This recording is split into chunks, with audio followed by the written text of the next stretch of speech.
Assalamualaikum warahmatullahi wabarakatuh. Salam bahagia sahabat Safe Zone Counseling dimanapun berada.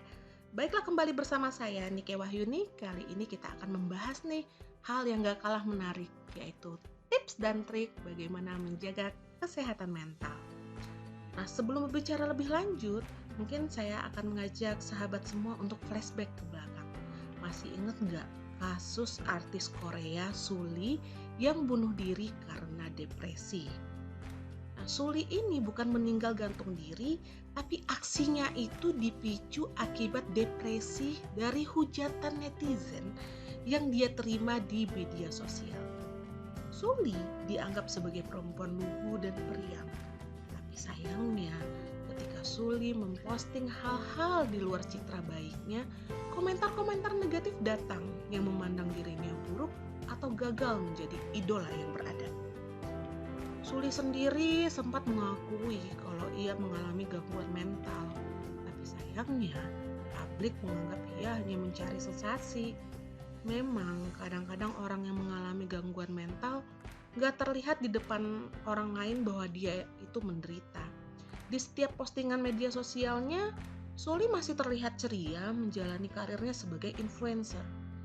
Namun di luar, walaupun dia masih bisa tersenyum dan berinteraksi seperti biasa, tapi ketika sendirian bisa tiba-tiba merasakan putus asa, sampai ada di pikiran dunia ini nggak mau mendukung dia.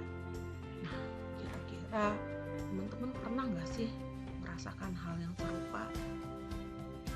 Nah, di sini meski sudah gencar pemerintah mengkampanyekan tentang isu kesehatan mental, belakangan muncul orang-orang yang mengklaim dirinya punya gangguan jiwa. Masih banyak yang bingung ketika ngerespon orang yang mengalami depresi ini seperti apa. Ini yang menjadi PR buat kita semua. Bagaimana mengedukasi orang lain tentang kesehatan mental. Peningkatan kesadaran tentang kesehatan mental ini seharusnya dilanjutkan. Bagaimana memberikan intervensi di tahap awal.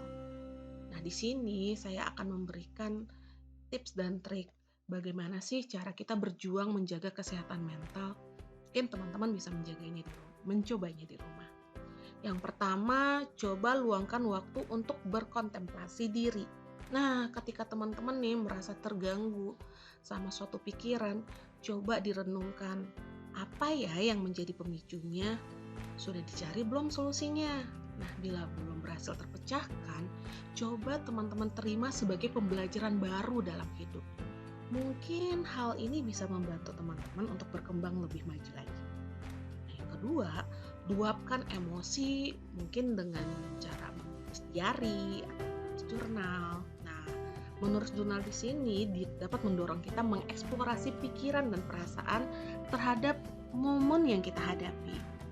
Jurnal juga sebagai media eksplorasi diri. Jadi, kalau kita melakukannya secara konsisten, mungkin kita akan bisa lebih lega setelah meluapkan emosi kita di jurnal tersebut. Ketiga, tahu batasan kapan teman-teman butuh untuk istirahat. Terkadang kita suka lupa nih, ketika kita sibuk bekerja, kita menjadi lupa waktu. Atau ketika teman-teman sibuk mengerjakan tugas kuliah, teman-teman sampai lupa kalau teman-teman tuh butuh istirahat. Sampai akhirnya kita itu sadar kalau kita tuh punya kapasitas sendiri dalam mengerjakan sesuatu. Selain fisik, mental pun juga butuh istirahat loh. Nah, setelah dipakai terus-menerus untuk berpikir dan juga menjaga mood kita seharian. Setelah teman-teman bekerja, jangan lupa istirahat ya. Mungkin bisa tidur, mendengarkan lagu, atau hal-hal yang teman-teman senangi untuk merecharge kembali energi jiwa dan raga. Nah, yang keempat, ingatlah kalau kita tuh selalu punya support system loh. Nah, meminta bantuan orang lain bukan berarti kita itu lemah. Teman-teman pasti selalu punya teman kan yang mendukung di kala susah maupun senang. Dia bisa menjadi tempat untuk bercerita ketika butuh dukungan dan solusi. Nggak hanya teman-teman dekat atau keluarga, sekarang juga banyak komunitas konseling ya. Mungkin salah satunya teman-teman bisa datang ke konselor atau psikolog sebagai tempat alternatif teman-teman bisa menenangkan pikiran. Nah, yang keenam, coba jauhkan hal yang bisa mengganggu kesehatan mental dari teman-teman sendiri. kadang-kadang media sosial nih menjadi sumber yang bisa membuat kita itu tertekan. Padahal kita sendiri bisa membuatnya menjadi positif. Mungkin ada beberapa orang mmm, yang teman-teman follow malah membuat teman-teman itu menjadi negatif. Sekarang coba batasi apa yang teman-teman lihat di media sosial dengan memfollow orang-orang yang bisa membuat kita tuh menjadi lebih baik. Mau meng-unfollow orang yang nggak bikin kita happy juga nggak apa-apa, nggak masalah kok. Tapi bukan berarti kita benci orang tersebut ya. Nah, teman-teman harus bisa membatasi apa yang teman-teman konsumsi setiap hari supaya kita nggak terdistraksi dengan hal-hal yang nggak penting. Nah, sekarang ayo saya mengajak nih teman-teman semua untuk peduli terhadap kesehatan teman-teman sendiri dan juga orang lain. Bicara dengan keluarga, sahabat, atau temui konselor atau psikolog juga bisa loh membuat kita menjadi tenang dan kita merasa lebih terperhatikan.